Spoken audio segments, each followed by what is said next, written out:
Yes, bache, good afternoon all. So, first of all, in my last video, we will discuss about the mathematical tool, that is derivative.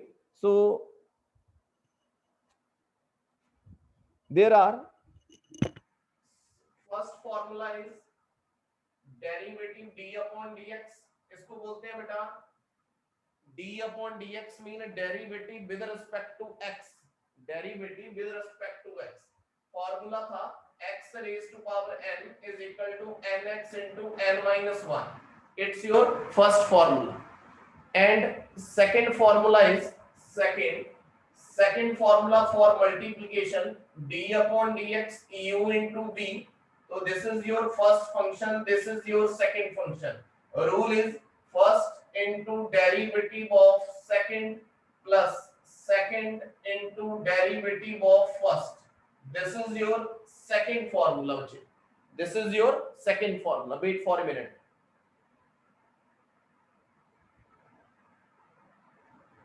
हाँ जी बच्चे, third formula था बच्चे d upon dx u upon v. This is your first function, this is your second function. So rule is that second into derivative of first minus first into derivative of second divide by second function का whole square. ये बच्चे multiplication का rule था, ये divide का rule था. Fourth rule ये था कि डेरिवेटिव ऑफ एक्स, इसको बोलते हैं एक्सपोनेंशियल फंक्शन. आगे आपने इंटीग्रेशन भी रीड करनी है, तो मैंने वहां पे भी बताया था इसका डेरिवेटिव भी यही रहता है और इसकी इंटीग्रेशन भी यही रहती है. इसका बच्चे डेरिवेटिव भी यही रहेगा और इसकी इंटीग्रेशन जो है वो भी यही रहती है. अब बच्चे एक और फॉर्मूला करवाया था मैंने, derivative of sine x. Sine x क्या करवाया था बच्चे मैंने, डेरिवेटिव ऑफ साइन एक्स. तो साइन एक्स का डेरिवेटिव होता है बच्चे कॉस एक्स.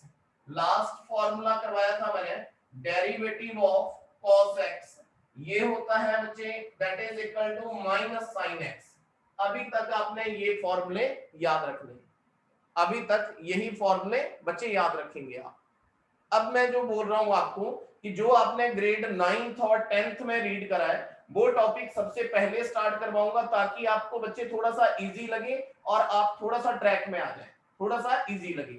जो आपने ग्रेड 9 और ग्रेड 10th में पढ़ा हुआ है बच्चे वही स्टार्ट कर रहा हूं पहले. जब आप उसको आपको समझ आ जाएगा तो बच्चे उसके बाद आपको ये जो दूसरे टॉपिक है ये और ज्यादा क्लियर हो जाएंगे. ठीक है. सो फर्स्ट ऑफ ऑल बच्चे हमारे पास है कि फिजिकल क्वांटिटीज किसको बोलते हैं. लिसन केयरफुली, फिजिकल क्वांटिटीज किसको बोलते हैं. तो बच्चे आपने याद रखना है कि all the physical quantities in terms of which law of physics can be described and can be measured directly और इनडायरेक्टली. फिजिकल क्वांटिटीज उनको बोलते हैं जिनको बच्चे आप डायरेक्टली या इनडायरेक्टली मेजर कर सकते हैं, डायरेक्टली या इनडायरेक्टली. अब बच्चे जो यूनिट्स होती हैं, अब मैंने पहले भी बताया था, लिसन केयरफुली. यूनिट्स, सबसे पहले हम यूनिट्स के बारे में पढ़ेंगे. यूनिट्स जो है, यूनिट्स किसी भी चीज को नोट डाउन करने के लिए बच्चे हमारे को यूनिट्स का जरूरत पड़ता है. हमने किसी भी चीज को नोट डाउन करना है, we can calculate first of all its unit. Shop में जाते हैं बच्चे, कोई सामान लेना है, आपने चीनी लेनी है, कुछ भी लेना है, तो you can tell about the unit. 1 kg 2 kg that is the unit. ठीक है. यहां से किसी दूसरी जगह जा रहे हो, कितना डिस्टेंस है, that is in kilometre, metre, centimetre. ये बच्चे these are all the units. So बेटा without unit we can't survive. बिना यूनिट से बच्चे आप सर्वाइव नहीं कर सकते. बच्चे थोड़ा जल्दी आया करो, जो बच्चे अभी आ रहे हैं 5 मिनट पहले एंटर कर जाया करो. हाँ जी. अब बच्चे जो यूनिट्स हैं ऑल ओवर वर्ल्ड में हम यूज करते हैं, एक है एसआई. एसआई का मतलब होता है सिस्टेमेटिक इंटरनेशनल यूनिट या स्टैंडर्ड इंटरनेशनल यूनिट. और ये जो यूनिट है ये बच्चे लार्जेस्ट, बड़ी चीजों को कैलकुलेट करने के लिए यूज करी जाती है. सेकंड यूनिट है बच्चे सीजीएस. सीजीएस का मतलब होता है सेंटीमीटर ग्राम सेकंड, और थर्ड यूनिट है एमकेएस। एमकेएस का मतलब होता है मीटर किलोग्राम सेकंड। ये जो दोनों यूनिट्स हैं, ये these two units are used for the smallest quantities. छोटी चीजों को नोट डाउन करने के लिए नोट डाउन करी जाती है।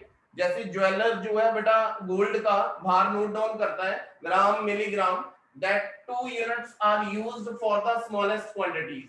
ठीक है। Last one unit is FPS. FPS mean foot pound and second. This unit are used in other countries. ये यूनिट जो है हम अदर कंट्रीज में यूज करते हैं, और इन यूनिट का बेटा आगे यूज होगा, जो हम अभी नेक्स्ट करने जा रहे हैं इनमें यूज होगा कि इसकी एसआई यूनिट क्या है, फंडामेंटल यूनिट क्या है, इनके बारे में मैं आपको बताऊंगा। तो सबसे पहले listen carefully. Yes Kavya,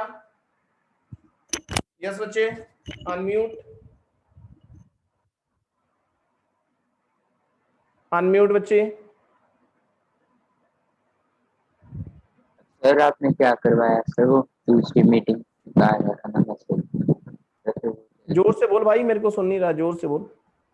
sir आपने क्या करवाया है सर, मैंने दूसरी मीटिंग का भी मैसेज आया था तो। कुछ नहीं करवाया बच्चे, अभी जस्ट स्टार्ट करा है मैंने, कुछ नहीं करवाया। हाँ जी बच्चे, Khushdeep Kaur. Sir, what is MKS? हाँ जी, MKS metre kilogram second. Okay, sir. SI mean systematic international unit या स्टैंडर्ड इंटरनेशनल यूनिट।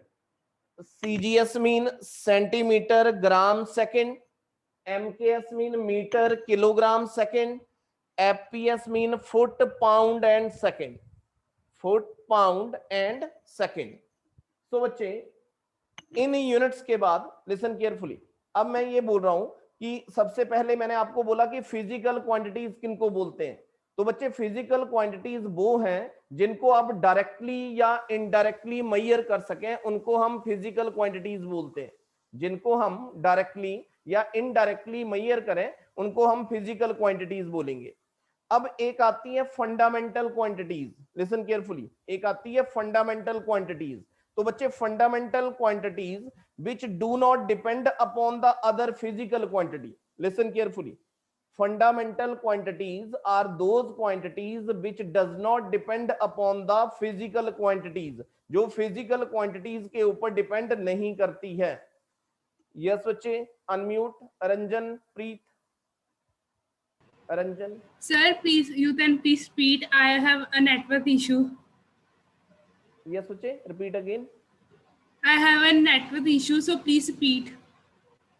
ओके बच्चे, मैंने ये बोला कि फंडामेंटल फिजिकल क्वांटिटी जो है उसमें दो टाइप बता रहा हूं। फिजिकल क्वांटिटी किनको बोलते हैं, जिनको बच्चे आप डायरेक्टली या इनडायरेक्टली मेजर कर सकें, डायरेक्टली या इनडायरेक्टली मेजर कर सकें।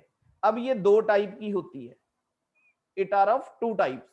One is fundamental unit.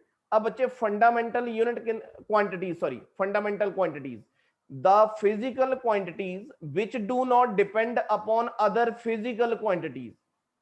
The physical quantity which do not depend upon other physical quantities is called fundamental or base physical quantity. Fundamental को ही बेस फिजिकल क्वांटिटीज बोल सकते हैं। Example दे सकते हैं इसका, mass, length, time, temperature, electric current etcetera. क्या बोला मैंने? But is fundamental quantities. Fundamental quantities are those quantities which does not depend upon the physical quantities. Example दिया, मास, लेंथ, टाइम, टेम्परेचर। दूसरा टाइप बता रहा हूं बच्चे, फिजिकल क्वांटिटीज का दूसरा टाइप, दूसरे टाइप को बोलते हैं derived quantities. DERIVED, derived quantities. तो बच्चे ड्राइव्ड क्वांटिटीज या physical quantities which depend upon fundamental quantities. Derived quantities वो हैं जो फंडामेंटल क्वांटिटीज के ऊपर डिपेंड करती हैं, और फंडामेंटल कौन सी हैं? जो फिजिकल क्वांटिटीज के ऊपर डिपेंड नहीं करती हैं बच्चे। तो derived quantities, the physical quantities which depend on fundamental quantities is called derived quantities. Example: speed, force, etc. speed, force, etc. ये बच्चे अब देखो थोड़ा सा ध्यान से, बिल्कुल ध्यान से देखना है बच्चे, किसी को कोई कंफ्यूजन होगा, मैंने आपको बच्चे यहां से एक्सेस दे रखा है, यू कैन अनम्यूट योरसेल्फ और मेरे से आप पूछ सकते हैं कि इसका क्या मीनिंग है। अब बच्चे जो हम स्टार्ट कर रहे हैं, सबसे इजी पोर्शन जो आपने 9th 10th में पढ़ा हुआ है वही मैं बच्चे आपको स्टार्ट करवा रहा हूं, ताकि आपको ऐसा लगे कि हम इसको इजीली कर सकते हैं। ठीक है, तो जो हमने 9th 10th में पढ़ा हुआ है वही मैं स्टार्ट करवा रहा हूं। तो यस बच्चे, Gurkaranpreet Singh. Sir, can you repeat fundamental quantity? बच्चे fundamental, the physical quantity which do not depend upon other physical quantities. Example दिया मैंने, mass, length, time, electric current, etcetera. हाँ जी बच्चे, अब एक्सक्यूज मी सर। हाँ जी सर फिजिकल क्वांटिटीज नहीं समझ आया, उसकी एग्जांपल्स दोगे? बच्चे, फिजिकल क्वांटिटीज वो जैसे एग्जांपल है मास, लेंथ, टाइम, स्पीड, फोर्स, ये एग्जांपल है बच्चे। ठीक है, यस कृष्णा। सर एमकेएस और एसआई में क्या फर्क है? क्योंकि एसआई यूनिट तो मीटर किलोग्राम सेकंड ही होती है। बच्चे these two unit are used for the smallest quantity, there is no difference, there is no difference। ये लिखा है ना, मैंने यहाँ पे ब्लॉक लगाया, these two unit are used for the smallest quantities, छोटी चीजों को कैलकुलेट करने के लिए यूज करा जाता है। जैसे आपका मीटर स्केल है, आपने ये मेरे पास मार्कर है, मार्कर के कैप की आपने लेंथ नोट डाउन करनी है, तो it is in centimetre, it is a very small length. अगर आपने यहां से चंडीगढ़ का डिस्टेंस नोट डाउन करना है, it's a very large distance, then we can use the SI unit. SI unit are used for the largest quantities, CGS and MKS unit are used for the smallest quantities, and FPS unit are used for the other countries, used in other countries. These all four type of unit used all over the world। ठीक है, अब बच्चे topic का नाम है या chapter का नाम है डायमेंशनल एनालिसिस। राइट डाउन बच्चे, डायमेंशनल एनालिसिस। ये बच्चे सारी चीजें बाद में बताऊंगा, क्योंकि ये पहले आपको जो आता है वही करवा रहा हूं पहले। डायमेंशनल एनालिसिस, हाँ जी बच्चे, डायमेंशनल एनालिसिस, यस। अब बच्चे सबसे पहले आपने डायमेंशन की डेफिनेशन लिखनी है। You can write now, the dimension of a physical quantity, the dimension of a physical quantity are the power to which the unit of base quantities,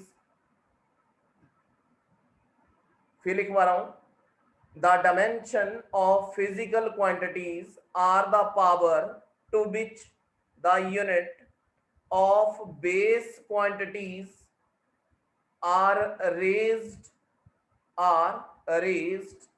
to represent a derived unit of that quantities, the derived unit of that quantities। अब बच्चे बिल्कुल ध्यान से देखना है इधर, बच्चे सभी ने ध्यान से देखना है इधर, दिमाग इधर, लिखना कुछ नहीं है। यस बच्चे, Sir, can you repeat the definition? बच्चे मैंने लिखवाया, बेटा एक बार लिख लिया करो, don't waste your time. The dimension of physical quantities are the power to which the unit of base quantities are raised to represent a derived unit of that quantities। अब देखना इधर बच्चे, सभी इधर ध्यान से देखेंगे। इधर जो डायमेंशनल फॉर्मूला हमने क्या निकालना है, डायमेंशनल फॉर्मूला। सो बच्चे जो डायमेंशनल फॉर्मूला है उसको हम एक स्क्वायर ब्रैकेट में लिखते हैं, उसको हम एक स्क्वायर ब्रैकेट में लिखेंगे और इस स्क्वायर ब्रैकेट में बीच में बच्चे मास, लेंथ और टाइम, क्या लिखना है आपने? मास, लेंथ और टाइम लिखना है। बिल्कुल ध्यान से समझना है बच्चे, बिल्कुल ध्यान से समझेंगे, जिसको नहीं पता लगेगा पूछ लेना है। मास, लेंथ और टाइम, ये देखो इधर मैंने बोला डायमेंशनल फॉर्मूले को एक स्क्वायर ब्रैकेट में लिखेंगे और इस स्क्वायर ब्रैकेट में बीच में लिखना है मास, लेंथ और टाइम। अब बच्चे ध्यान से सुनना है मेरी बात, यहां से ये जो मैं आपको फॉर्मूले करवा रहा हूं यहां से 3 अलग अलग डिफरेंट क्वेश्चन बनेंगे, 3 अलग अलग डिफरेंट क्वेश्चन। अब क्वेश्चन आप कैसे सॉल्व कर पाओगे? जब आपको डायमेंशनल फॉर्मूला आता हो। अगर आपको डायमेंशनल फॉर्मूला नहीं आता है then you can't solve the numerical. जो आपको बच्चे पेपर आता है वो टोटली अप्रोक्सीमेट 60% जो है न्यूमेरिकल पोर्शन में ही आता है, थ्योरेटिकल कम आता है। तो मैंने कल भी आपको बताया था, ये देखो जरा। अब सबसे पहले ध्यान से देखना है, अगर किसी की length, breadth, height, diameter, radius, wavelength that all are equal to L, ध्यान से सुनना है, लेंथ को भी एल लिखेंगे, ब्रेड्थ को भी एल लिखेंगे, हाइट को भी एल लिखेंगे, डायमीटर डी, डायमीटर को भी एल लिखेंगे, रेडियस को भी एल लिखेंगे, वेवलेंथ को भी एल लिखेंगे। ये लिख लो, आपको आगे काम आएगा। इन सभी को आपने एल ही रीड करना है, मीन लेंथ। इन सभी को बच्चे, ये गुरकरणप्रीत सिंह, ओपन योर कैमरा। बच्चे जिनका कैमरा ऑफ है मैंने उनको रिमूव कर देना है और एब्सेंट लग जाएगी आपकी। हरियर सर रेडियस से आगे क्या है? ये बोला length, breadth, height, diameter, radius, length that all are equal to L. अब देखेंगे, सबसे पहले आपने पढ़ा हुआ है एरिया। बहुत इजी पार्ट बता रहा हूं, जो आपने 9th 10th में पढ़ा हुआ वही बताऊंगा। एरिया इक्वल होता है बच्चे लेंथ इनटू ब्रेड्थ के, एरिया इक्वल होता है लेंथ इनटू ब्रेड्थ की। तो बच्चे ये देखो इधर, इसमें क्या इन दोनों में m है? नहीं है, इसका मतलब m नहीं है, m0 m नहीं है। मैंने आपको लिखवाया डेफिनेशन में भी कि डायमेंशनल फॉर्मूला जो है वो रेज टू पावर में लिखते हैं, डायमेंशनल फॉर्मूला जो है वो रेज टू पावर में लिखेंगे आप। अब m नहीं है तो m0, ये देखो इधर मैंने बोला लेंथ को भी l लिखेंगे और ब्रेड्थ को भी l लिखेंगे, l इंटू l, ये बन गया l स्क्वायर। और इन दोनों में टाइम नहीं है तो टाइम हो गया 0। तो एरिया का डायमेंशनल फॉर्मूला आया m0 l2 t0। किसी को कोई confusion? Raise your hand, ask your question. मैंने बोला length, breadth, height, diameter, radius, wavelength सभी को l लिखेंगे और कोई भी टर्म आपने सॉल्व करनी है आपको mlt तक जाना पड़ेगा, आपको मास, लेंथ और टाइम तक जाना पड़ेगा। आगे ये देखो इधर, आगे बच्चे वॉल्यूम, वॉल्यूम, वॉल्यूम किसके इक्वल होता है ये याद रखना पड़ेगा, ये तो आपको 9th में पढ़ा है। वॉल्यूम होता है length into breadth into height. तो मैंने ऊपर लिखा है देखो, इसको भी l, इसको भी l, इसको भी l। इसका मतलब इन तीनों में m नहीं है, m0, l कितने टाइम? 3 टाइम और t raise to power 0, t raise to power 0। तो वॉल्यूम का डायमेंशनल फॉर्मूला बना m0 l3t0। Got my point बच्चे? अब आगे थोड़ा सा और, ये तो इजी था, थोड़ा सा और आगे चलते हैं।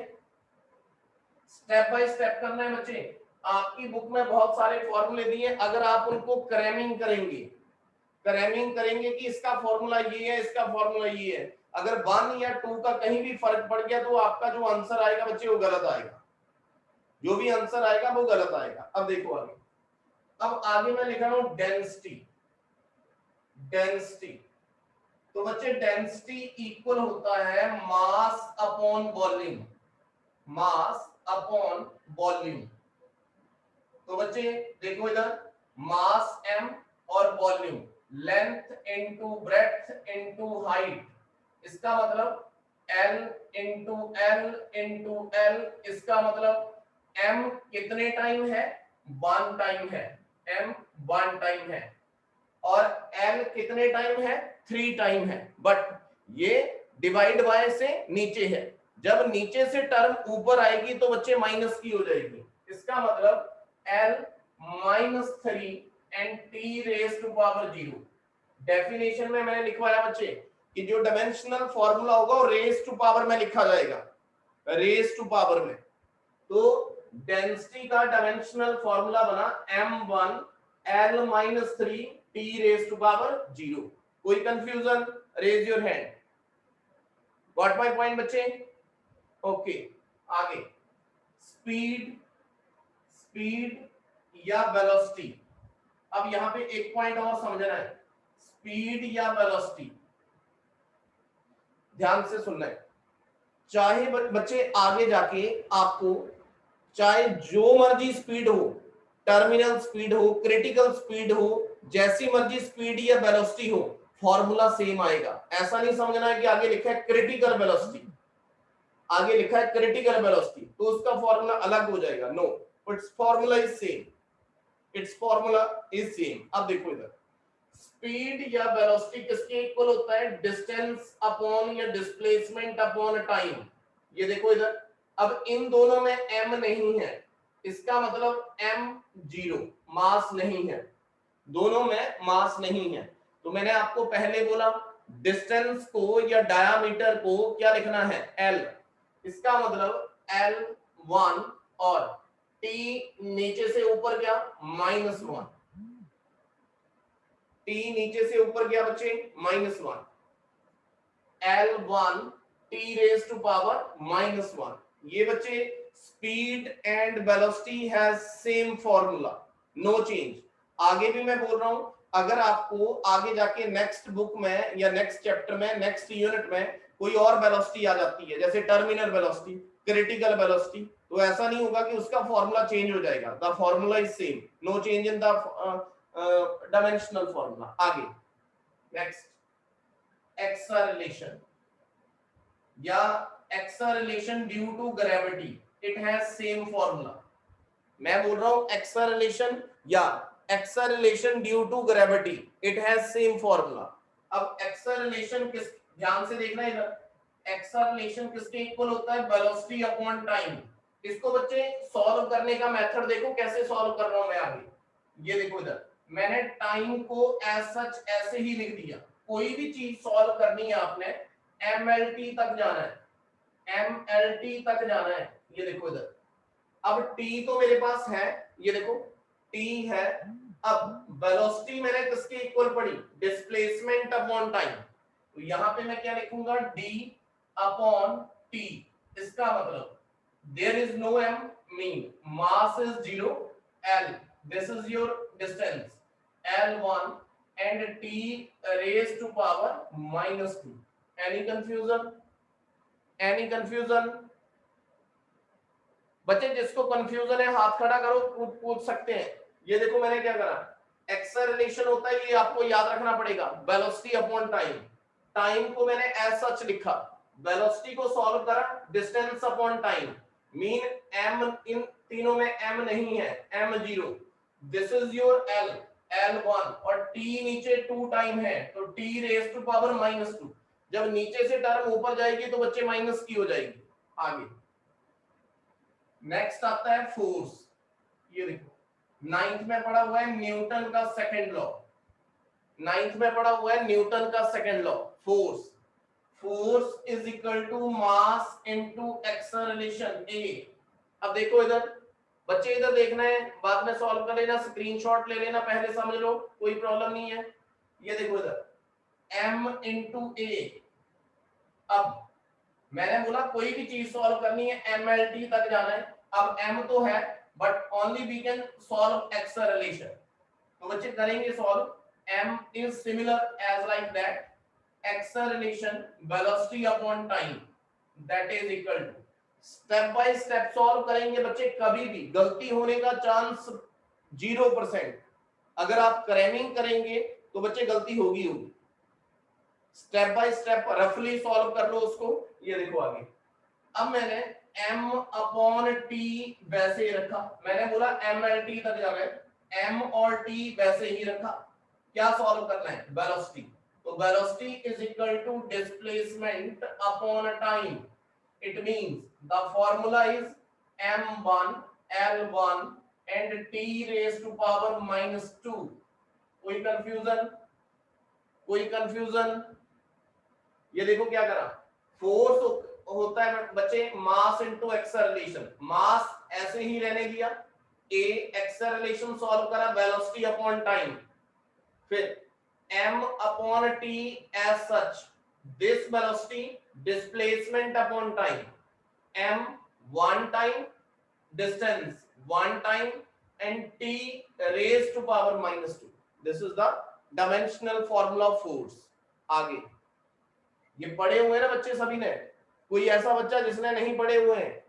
These all formula you can read in grade 9 and 10। आगे आगे आते हैं बच्चे वर्क के ऊपर। वर्क या energy are the same formula, work और एनर्जी। अब बच्चे work done is equal to force multiply by displacement. ध्यान से देखना है, work done is equal to force multiply by displacement.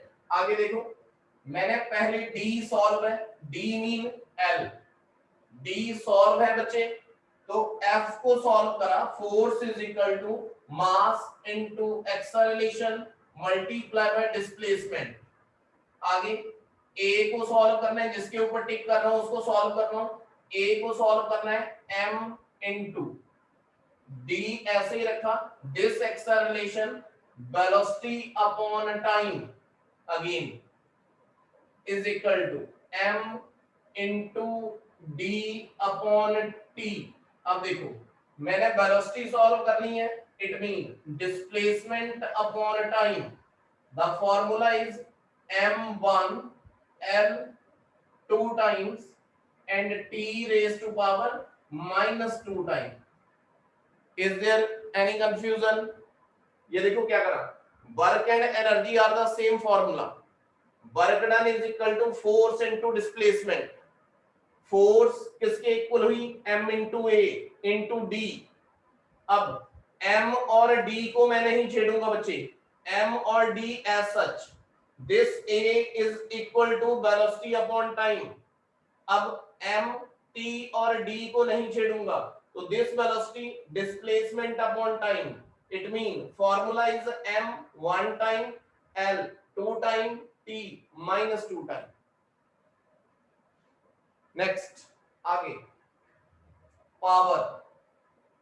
Power power is equal to work done upon time. ये बच्चे ये याद होना चाहिए आपको, ये जो मैं लिख रहा हूं ये आपने 9th में पढ़े हुए। Work done is equal, sorry, power is equal to work done upon time. अब वर्क किसके इक्वल है? Force into displacement upon time is equal to, आगे F को सॉल्व करूंगा, Newton second law, m into a multiply by, बाकी की चीज को कैरी करके चलना है, d इनटू d। F को सॉल्व करा, m into a d upon t as such. अब देखो ये m है, ये l है और ये t है, इन तीनों को छेड़ने की जरूरत नहीं है, सिर्फ एक्सेलरेशन सॉल्व करना है। मीन m इनटू ये देखो d अपॉन t, इनको मैंने कुछ नहीं करा, acceleration velocity upon time. Similarly m into d upon t into t। अब this velocity displacement upon time, it mean formula m1 l2 t raise to power -3। This is the formula of power. ये बच्चे यहां से question, जिस बच्चे को ये फॉर्मूले सॉल्व करने आगे, वो बच्चा, मैंने बोला 3 टाइप के अलग अलग क्वेश्चन आएंगे आपको एग्जाम में। अगर जिसको फॉर्मूले में कोई प्रॉब्लम नहीं है बच्चे कोई ऐसा केस ही नहीं है जिसमें आपका कोई क्वेश्चन गलत हो जाए। अगर आपका फॉर्मूला गलत आ रहा है इट मीन जो आपको न्यूमेरिकल या क्वेश्चन आया होगा वो भी गलत होगा। All the question can be depend upon these formula. Yes बच्चे, अब यहां से मैं पूछता हूं कि किसी को, वेट फॉर ए मिनट, हाँ जी बच्चे, किसी को कोई problem? Ranjan Preet, are you understand बच्चे? Ranjan, Yes, sir. समझ आ रहा है? इंटरेस्टिंग है कि बोरिंग है? Yes, sir. इंटरेस्टिंग है। Interesting है। हाँ अच्छा, और जो बच्चे बाहर Yes. जो बच्चे बाहर से हैं, जो मेरे बच्चे हैं उनको पता है कि उनको पता लग गया है, मेरे को पता है। अभिनंदन, अभिनंदन, जी सर। गॉट माय पॉइंट बच्चे? Yes sir. इंटरेस्टिंग है ना? जी सर। जब बच्चे क्वेश्चन करोगे तो और भी इंटरेस्ट पैदा होगा, और भी इंटरेस्ट पैदा होगा। फॉर्मूले है ना सर, जब एक्चुअल में सॉल्व करना है सर तब थोड़ा बेटर होता है। हाँ, अगर बच्चे मेरी बात सुनो, मैंने क्यों नहीं करवाया, अगर मैं आज भी आपको फिजिकल बर्ड करवाता ना तो वो बहुत बोरिंग है, तो आपने बोलना है नहीं सर बढ़िया नहीं पढ़ा रहे हैं, मजा नहीं आ रहा है। तो बच्चे जो फिजिकल बर्ड है थोड़ा सा बोरिंग है, तो यहां से मैंने तभी आपको क्रिएटिविटी थोड़ी सी ये करवाई कि आपको थोड़ा सा ये लगे कि हमने ये सारे फॉर्मूले रीड करे हुए हैं। समरदीप कहाँ है? समरदीप, समरदीप, यस सर, बच्चे are you understand? Yes sir, समझ आ रहा है? यस। क्वेश्चन एक लिखवा के देखें इसके ऊपर कि आपको समझ आ गया कि नहीं आ गया। करें कोई क्वेश्चन? अब बच्चे इसके ऊपर क्वेश्चन कैसे आता है, लिसन केयरफुली। क्वेश्चन क्या आता है?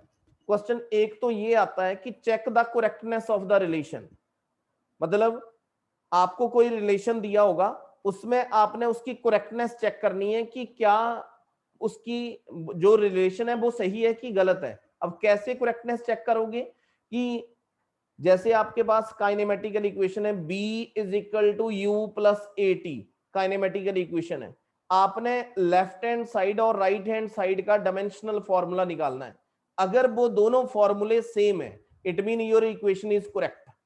अगर उन दोनों फॉर्मूलों में फर्क है, लेफ्ट हैंड साइड का डायमेंशनल फॉर्मूला कुछ और आ रहा है और राइट का कुछ और आ रहा है, it mean your equation is incorrect. ठीक है, एक क्वेश्चन इस टाइप का आता है। दूसरा आता है how to convert one type of unit into another. जैसे मैंने आपको बताया कि हम 4 टाइप की यूनिट पढ़ते हैं, SI, CGS, MKS, FPS। अब आपको क्वेश्चन ये आया होगा कि convert the value of SI system to CGS system. जैसे आप सभी बच्चों ने पढ़ा होगा कि बच्चे फोर्स की यूनिट क्या होती है? रंजन? न्यूटन। न्यूटन। और 1 न्यूटन किसके इक्वल होता है बच्चे? 10⁻⁷ 9 सेंटीमीटर। नो बच्चे, 10⁻⁵ 9। हाँ 10⁻⁵ 9। अब आपने ये तो पढ़ा है कि 1 न्यूटन 10⁻⁵ 9 के इक्वल होता है। अब यहाँ पे आप पढ़ेंगे कि कैसे होता है, हाउ टू प्रूव, उसको प्रूव कैसे करना है। ठीक है, फिर एक में हमने रिलेशन प्रूव करना है। चलो कुछ क्वेश्चन और बताता हूं, कुछ और थोड़े से फॉर्मूले और बताता हूं।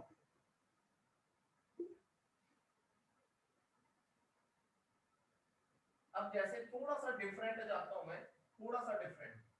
अब बच्चे देखो इधर, अब आपने सभी ने एक फॉर्मूला ये रीड करा होगा, अगर आपको याद हो।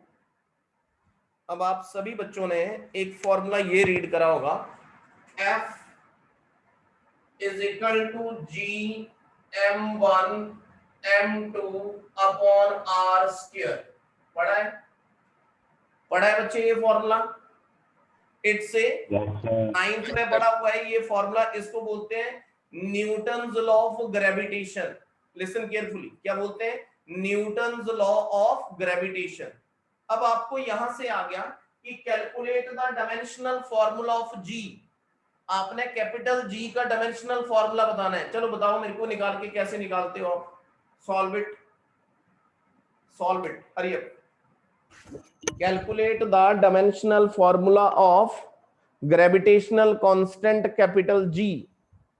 कोई बच्चा जिसको इसकी SI की वैल्यू का पता है, कितनी वैल्यू होती है standard value? Raise your hand, any student. Khushdeep Kaur उबासियां ले रही है। 1.88 into 10 raised to power, sir ऐसे कुछ। नो बच्चे, no no no no. Samar, are you know the standard value of gravitational constant? Samar? नहीं सर, याद नहीं। हाँ जी, Krishna? 6.67 9.8 meters per second. No बच्चे, हाँ Krishna, Krishna 6.67 into 10 raised to power minus 11. Very good बच्चे, very good, right answer. 6.67 into 10 raised to power -11 in SI system, in SI system. अगर अब आपको CGS में पूछे तो मैं आपको बताऊंगा कैसे निकालते हैं CGS में। यस हर्षमीत सिंह? यस बच्चे? Sir m-1 L3t-2। कितना आया? फिर से repeat. m-1 L3t-2। Very good बच्चे, very good, right answer, right answer बच्चे। ये देखो कैसे निकालना है जिनको नहीं पता लगा। G is equal to F into R square divided by M1 और 2 छोड़ दो बच्चे, कोफिशिएंट छोड़ देने, M multiply by M, coefficient छोड़ रहा हूं बच्चे मैं, M multiply by M।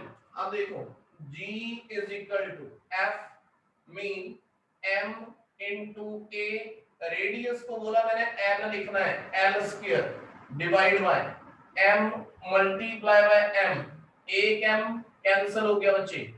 G is equal to L square divide by M, मैंने बोला MLT को नहीं छेड़ना है आपने, MLT को नहीं छेड़ेंगे, तो multiply by A acceleration velocity upon time, आगे L square divided by M multiply by T multiply by this velocity displacement upon time।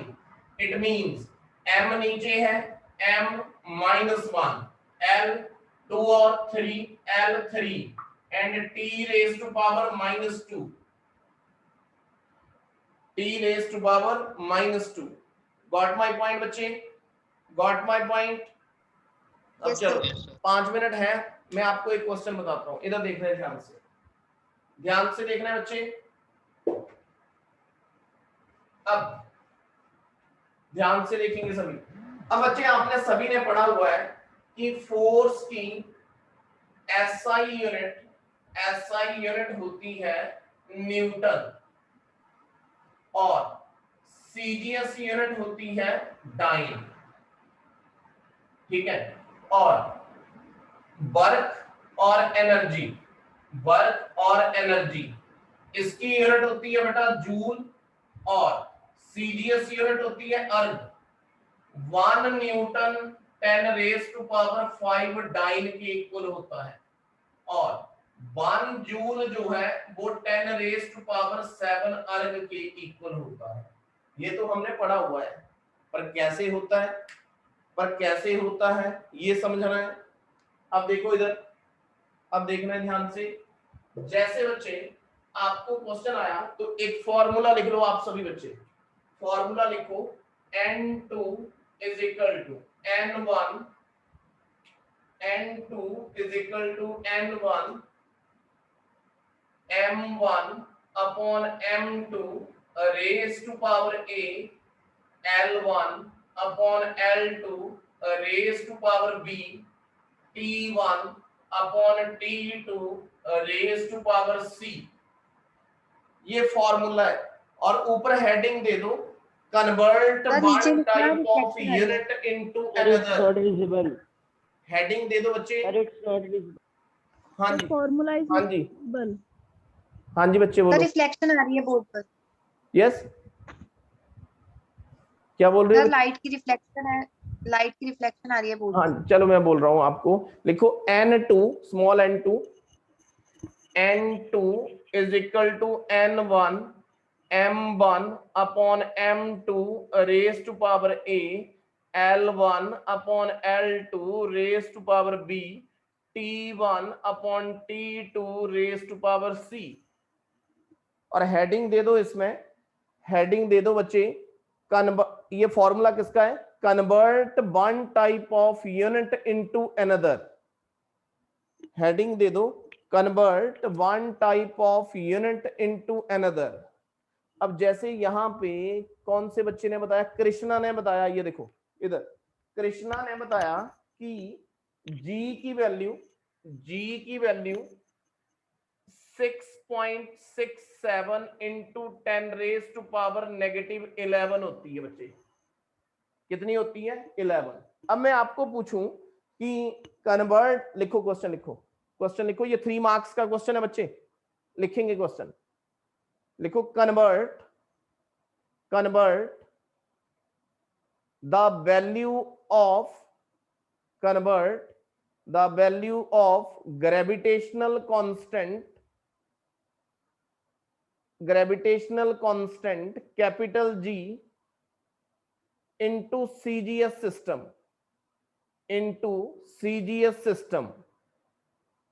ये वैल्यू बच्चे SI में है, आपने इस वैल्यू को CGS में कन्वर्ट करना है, और कन्वर्ट करने के लिए ये फॉर्मूला है।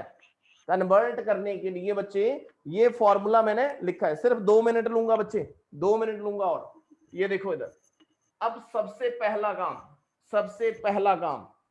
पहला काम ये है कि आपने F is equal to G m1 m2 divide by R square. ये बच्चे मेरे पास फॉर्मूला है।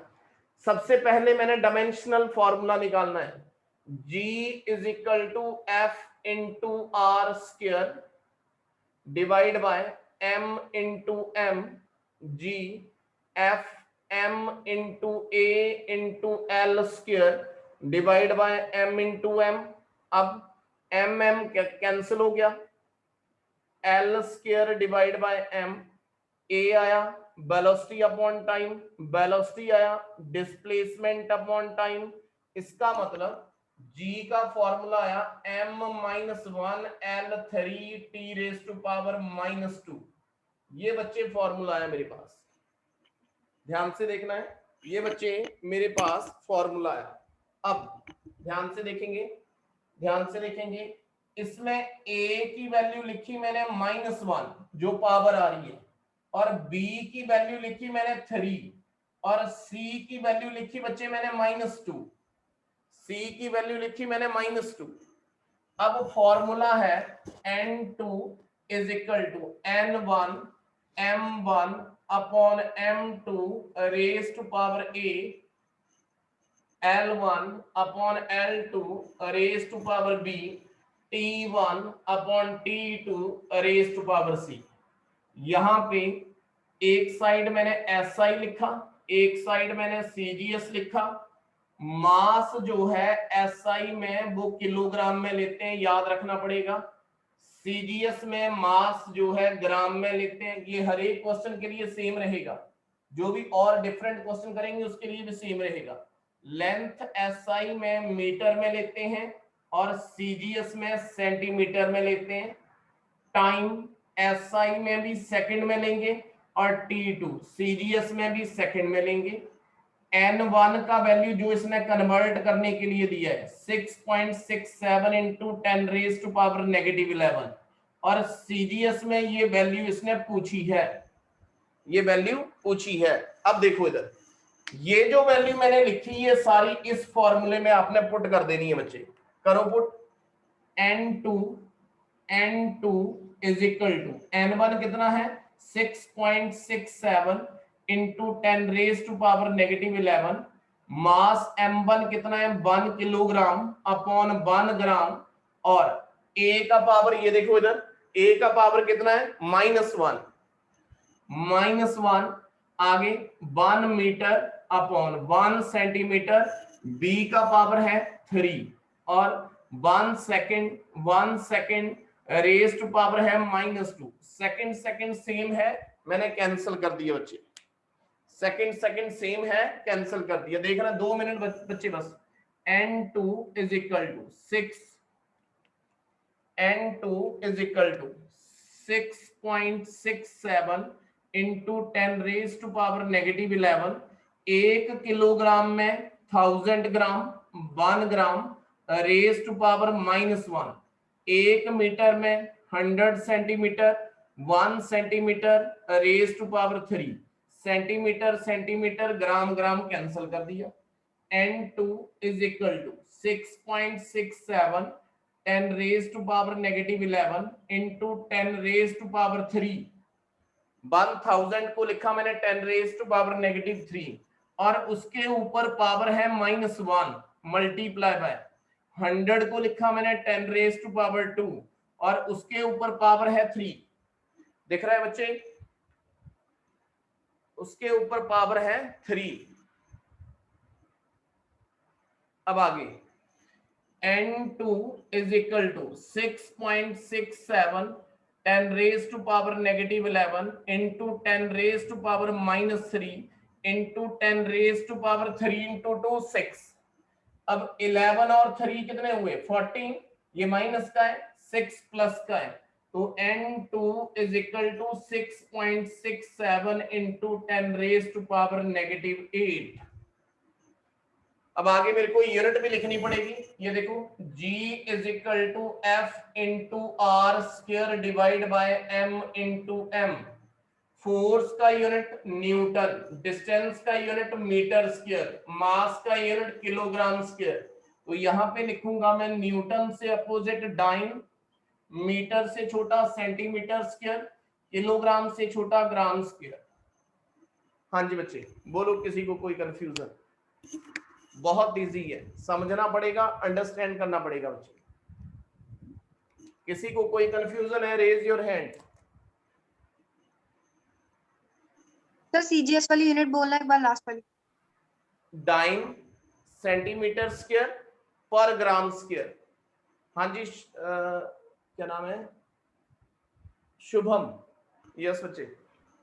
सर मेरे को उसके वो समझ नहीं आया सर, आपने क्या बोलते हैं 1 किलोग्राम 1 ग्राम वाला, फिर आपने जो उसको ये बच्चे M1 M2 और लिसन लिसन लिसन, ओ भाई सुन ले सुन ले, मैंने यहां से वैल्यू पुट करी, ये देख M1 कितना है 1 किलोग्राम, M2 कितना है 1 ग्राम, और इसके ऊपर पावर A लिखी है तो A पावर मैंने यहां पे निकाली है। फिर similarly L1 L2 T1 T2 और ये जो पावर है वहां पे लिखी। ओके हाँ जी भाई। नहीं सर उसके आगे। हाँ तो 1 किलोग्राम में कितने ग्राम होते हैं? 1000 ग्राम, 1000 होते हैं ना। फिर हाँ जी। 1 मीटर में कितने होते हैं? 100 सेंटीमीटर। अब हाँ जी। 1000 को लिख दिया मैंने 10 रेज टू पावर 3, जितनी जीरो है वो रेज टू पावर में ले गया, और इसके ऊपर पावर है -1। यहाँ पे 100 है तो मैंने लिखा 10 रेज टू पावर 2 और इसके ऊपर पावर है 3, तो मैंने इसको सॉल्व करा तो 3 ये किस में आ गया -3, और 3 into 2 कितना बना 6। अब ये 11 भी माइनस का है और 3 भी माइनस का है, 11 और 3 कितने हुए 14, 14 में से 6 गया कितना रहा 8। Okay sir. हाँ जी बच्चे कोई कंफ्यूजन बोलो? समझ आ रहा है? जिसको बच्चे इंटरेस्टिंग लग रही है क्लास टाइप थम्स अप। हाँ जी काव्या जी।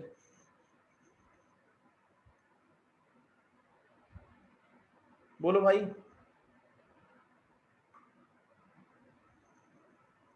बच्चे आर यू एंजॉय? बहुत इंटरेस्टिंग है बच्चे, समझ के करना पड़ेगा। अब आपने ये करना है, ये देखो इधर अपनी जो भी बुक ले रखी है आपने, ये देखो इधर जो भी आपने बुक ले रखी है, अगर आपने सजेशन लेना है मेरे से तो ले भी सकते हैं। कौन सी बुक लेनी है?